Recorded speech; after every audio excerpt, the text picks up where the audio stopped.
Private John Martin, born Giovanni Martino in Italy in 1852, was an Italian-American soldier who served as a trumpeter in the United States Army's 7th Cavalry Regiment.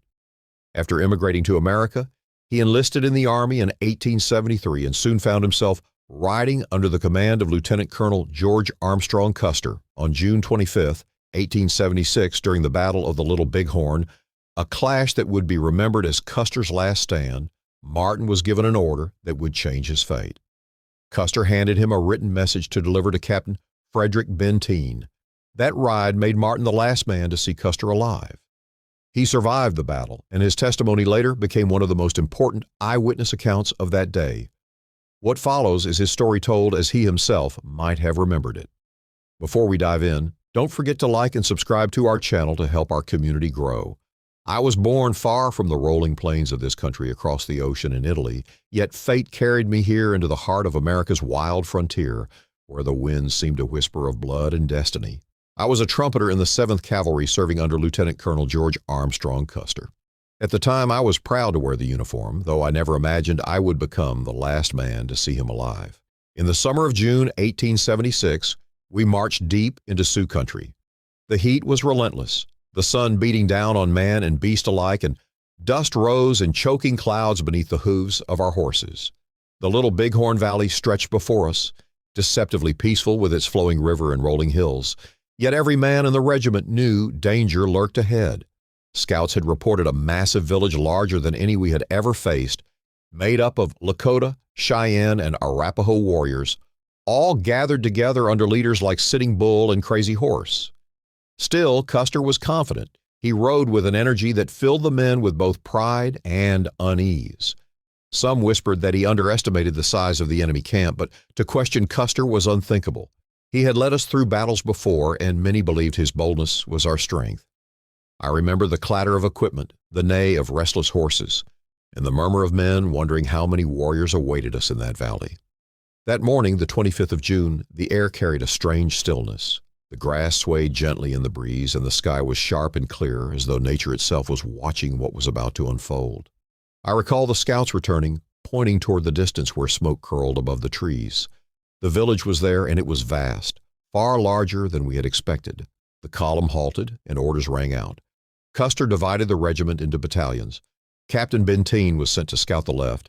Major Reno was ordered to charge the southern end of the village, and Custer himself would ride with 5 companies northward, striking from another direction. I stayed with Custer's column, my trumpet at the ready, though in that moment no notes of command would carry over the roar of what was to come.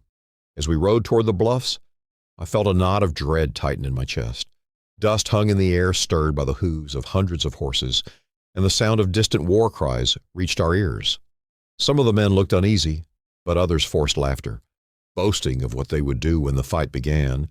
I tried to steady my hands against the reins, telling myself this would be another battle like those before.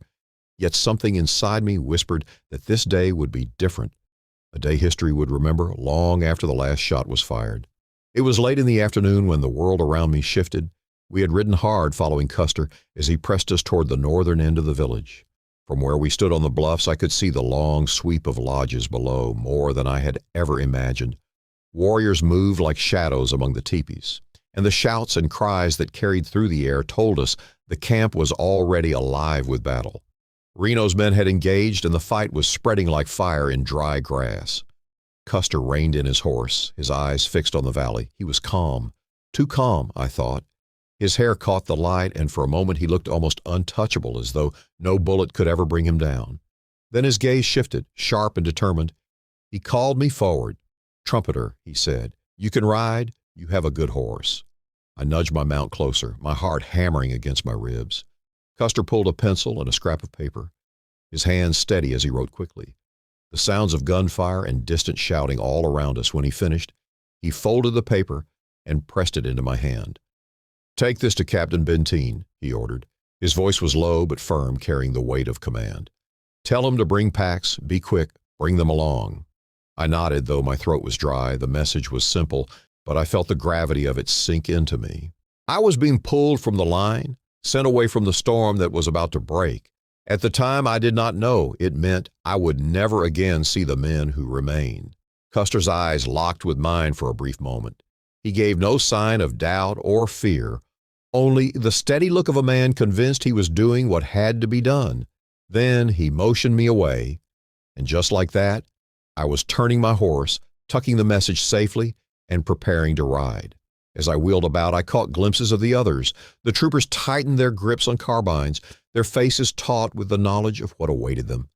Some leaned in their saddles, speaking quietly to one another. Others simply stared toward the village, their expressions unreadable. It struck me then that I was leaving them to a fate I could not share. The sounds of war grew louder as I moved off. Gunshots cracked in the distance, and the war cries of Sioux and Cheyenne warriors cut through the air. I dug my heels into my horse's sides, knowing every second mattered. Behind me, Custer and his 5 companies were swallowed by the bluffs and the rising dust, their figures fading from sight. I did not realize that with each stride I was carrying the last words Custer would ever send, and that I was the final soldier to look upon him alive. I pressed my heels into the flanks of my horse, urging him faster. The wind tearing at my face as I rode down from the bluffs, the note from Custer weighed heavy in my breast pocket. But heavier still was the knowledge of what I had left behind. Almost at once, the sounds of the fight thickened around me. Rifle cracks echoed through the valley, mingled with the sharper, wilder calls of the warriors. The air carried acrid smoke, stinging my eyes. I could hear the thunder of hooves from the ridges, and when I looked, I saw them, Sioux and Cheyenne horsemen, their bodies painted, feathers streaming, racing across the hillsides like spirits of war. Some turned their heads toward me, and my heart jolted as I realized how exposed I was. I bent low in the saddle, clutching the reins, whispering to the animal beneath me to hold steady. My horse's hooves pounded the earth, kicking up dust that clung to the sweat on my face. Every stride felt like it could be my last. At any moment, I expected the crack of a bullet to end me. Twice I saw flashes, warriors darting closer, their ponies swift, their rifles lifted. I heard shots ring out, the air snapping beside me. One ball hissed past so close it felt like it parted the hair on my temple. My stomach turned to ice. I dared not look back again. Instead, I drove forward, each second a desperate bid for survival. Below, the village stretched like a great sea of lodges, and from it rose a sound unlike anything I had heard before. The cries of women, the shouts of children, the unearthly chorus of a people at war. Smoke drifted upward where Reno's men had struck. Though I could not see them clearly, only chaos, movement, and fire. The ridges to my left crackled with gunfire. My horse stumbled once on the uneven ground, nearly pitching me forward, but I clung to the reins with every ounce of strength. My chest heaved, my lips dry as dust. Yet I urged the beast onward. I knew the lives of more men than my own depended on me reaching Benteen. Every rise I crossed seemed alive with motion. Warriors flashing in and out of sight, their cries piercing. The air was alive with fear, yet I kept my course, trusting speed and fortune to shield me. A trumpeter I was, but in that ride I was nothing but a man racing death itself. At last the bluffs thinned and the sounds behind me dulled. My heart still thundered, but the worst of the danger fell away as I pushed deeper toward where Benteen was expected to be. I did not know what I would find when I delivered Custer's words, only that I must. Still a part of me could not shake the image burned into my mind. The moment I left Custer behind, standing tall on the ridges, his command poised for battle. That was the last time I ever saw him. At last, after what felt like hours, though it could not have been more than minutes, I caught sight of Benteen's column. Dust rose behind his men as they rode at an easy pace, unaware of the storm raging ahead. My horse was lathered, foam streaking his chest, and I could hardly breathe, but I pressed forward, waving and shouting until they saw me. I pulled up before Captain Benteen, my chest heaving, and thrust the folded paper into his hand. From Custer, I managed to speak, my voice raw. He opened the note quickly, his brow furrowing as he read. The words were simple. Benteen, come on, big village, be quick, bring packs. The captain glanced at me, his eyes sharp. I told him what I had seen, the sheer size of the village, the gunfire, the warriors everywhere. I could still hear the cries in my ears, the thunder of hooves, the crack of rifles. Benteen gave no sign of alarm, but the men around him shifted uneasily. They understood, as I did, that this was no small skirmish. Soon after I rode with Benteen as he pushed forward to join Major Reno. The field we entered bore the marks of panic. Reno's men, bloodied and shaken, were gathering on the bluffs after their retreat through the timber. Faces pale, eyes wide, they spoke of being swarmed, of seeing friends cut down beside them. It was chaos, and above it all, one question burned. Where was Custer? I told them he was riding north, 5 companies strong, striking toward the village. But even as I spoke, a heavy silence hung among the officers. Some looked to the ridges in the distance where dust still lingered, where the crack of rifles still echoed faintly. None of us knew then that Custer and his men were already being swallowed by the waves of warriors, cut off and doomed. Hours passed, and night fell heavy on the bluffs.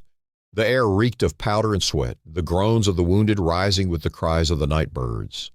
I sat apart for a time, my trumpet silent, the message I had carried burned into my mind. I thought of the colonel, of his steady eyes as he handed me that paper. I thought of the troopers I had left behind, their faces fixed with the knowledge of what awaited them. And I wondered why fate had chosen me, an immigrant, a simple trumpeter, to ride away when so many stayed. When at last we learned of their fate, it struck me like a hammer. Not a man from Custer's 5 companies had survived. The ground where they had stood was littered with the fallen, bodies torn and broken, flags trampled into the dust. I was the last to see them alive, the last to hear the colonel's voice, the last to carry his command into the world. And that knowledge has never left me. Even now, the sights and sounds return in the still of the night, the painted warriors sweeping over the ridges, the thunder of hooves, the look in Custer's eyes as he sent me away. Others may tell the story as history, but for me, it will forever remain memory seared into my soul, as clear as the day I rode into the chaos and left them behind.